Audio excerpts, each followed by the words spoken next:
Selamat datang di podcast Rumah Vaksinku. Hari ini kita akan membahas tentang super flu. Pernah nggak sih kamu mikir, flu itu penyakit yang paling remeh, tapi sekaligus paling menakutkan? Maksudku, kita semua pernah kena flu. Minum obat warung, tidur seharian, terus sembuh. Tapi di sisi lain, sejarah mencatat flu bisa membunuh jutaan orang. Kenapa ada dua wajah begini? Itu pertanyaan yang bagus untuk memulai. Sebenarnya, itulah alasan kenapa ilmuwan sering menyebut influenza sebagai raja dari segala virus. Kita sering meremehkannya karena kita terbiasa dengan versi ringannya. Tapi, ketika kita bicara soal super flu, kita bicara soal potensi monster yang tidur di balik selimut, genetik yang terus berubah. Nah, itu dia. Istilah super flu ini kedengarannya kayak judul film sci-fi. Apa sih sebenarnya yang bikin flu biasa jadi super? Apakah dia tiba-tiba punya kekuatan super atau gimana? Bisa dibilang begitu, tapi kekuatannya bukan laser mata, melainkan kemampuan menyamar. Bayangkan virus flu itu seperti seorang penjahat yang punya lemari pakaian tak terbatas.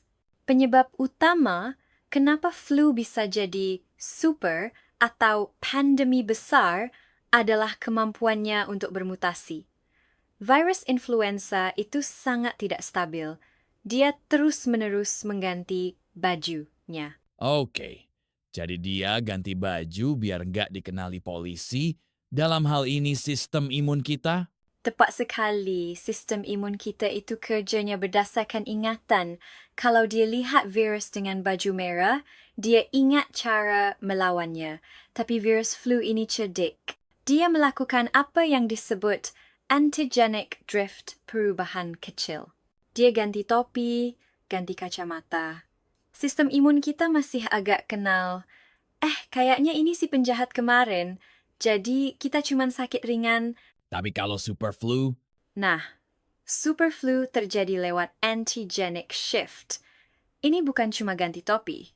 Ini operasi plastik total. Dia berubah drastis sehingga sistem imun manusia sama sekali nggak kenal dia. Tidak ada ingatan, tidak ada pertahanan.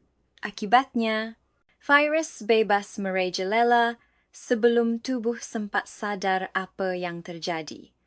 Dan biasanya, baju baru ini didapat karena virus flu melompat dari hewan ke manusia. oh, ini yang sering kita dengar soal flu burung atau flu babi itu ya? Jadi penyebab utamanya adalah percampuran genetik lintas spesies? Betul, bayangkan sebuah wadah pencampur. Seekor babi, misalnya, bisa terinfeksi virus flu manusia dan virus flu burung secara bersamaan. Di dalam tubuh babi itu, kedua virus ini bertukar materi genetik. Anaknya adalah virus baru, punya kemampuan membunuh ala flu burung, tapi punya kemampuan menyebar cepat ala flu manusia. Itulah resep bencana super flu. Ngeri juga ya kalau dibayangkan. Itu seperti Frankenstein versi mikroskopis. Oke, sekarang kita masuk ke pertahanan kita. Vaksin. Kalau virusnya jago nyamar dan operasi plastik, gimana cara vaksin mengejar mereka? Rasanya kayak main kucing-kucingan yang gak ada habisnya. Memang itu tantangan terbesarnya. Kamu pernah perhatikan nggak kenapa vaksin flu harus disuntik ulang setiap tahun? Beda sama vaksin cacar atau campak yang sekali seumur hidup. Iya, itu agak merepotkan sih, jujur saja. Kenapa nggak bisa bikin satu vaksin yang mempan selamanya? Karena kita sebenarnya sedang berjudi setiap tahun. Serius, ini permainan prediksi. Setiap tahun, Organisasi Kesehatan Dunia, WHO, mengumpulkan data dari seluruh dunia untuk menebak kira-kira baju apa yang bakal dipakai virus flu musim depan. Tunggu, jadi vaksin yang kita suntikkan itu berdasarkan tebakan? Tebakan yang sangat terpelajar berdasarkan data tren mutasi, tapi tetap saja prediksi.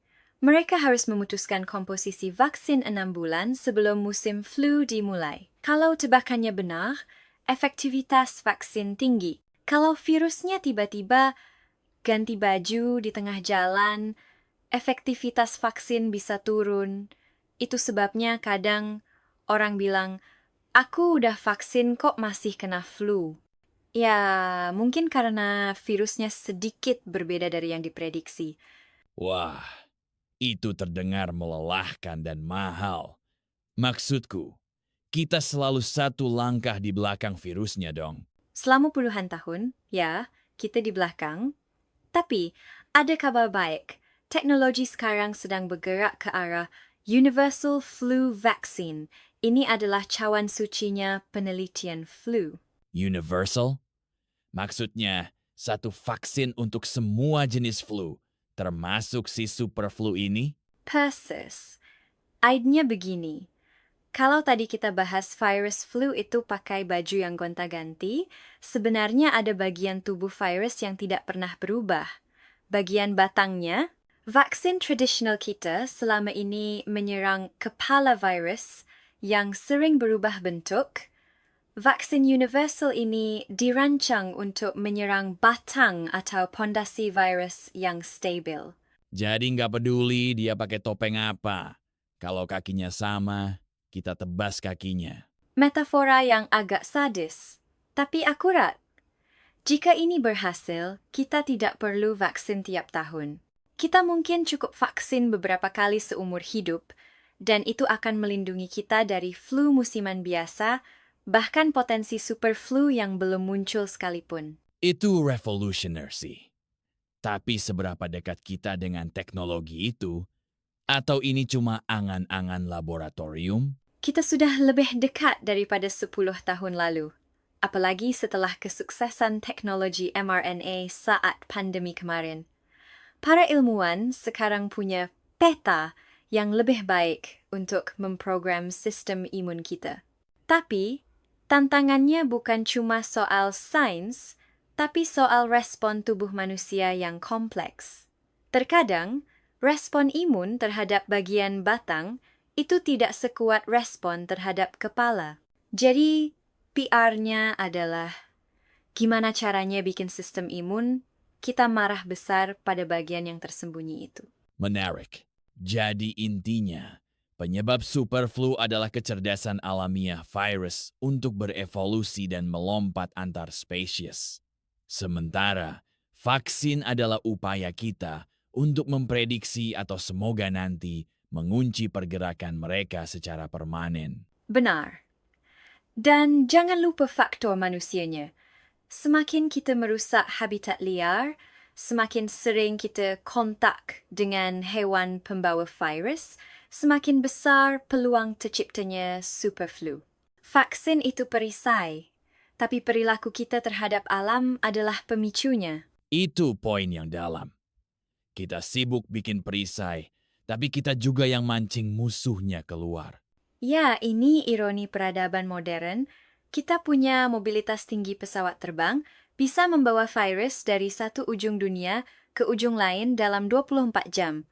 Superflu berikutnya tidak butuh waktu berbulan-bulan untuk menyebar, cuma butuh satu penerbangan internasional. Makanya, riset vaksin ini bukan cuma soal kesehatan, ini soal pertahanan keamanan global. Kalau dipikir-pikir, virus ini makhluk yang sangat sederhana, cuma sepotong kode genetik. Tapi dia memaksa umat manusia yang merasa paling pintar ini untuk terus berinovasi. Mereka adalah musuh yang layak dihormati.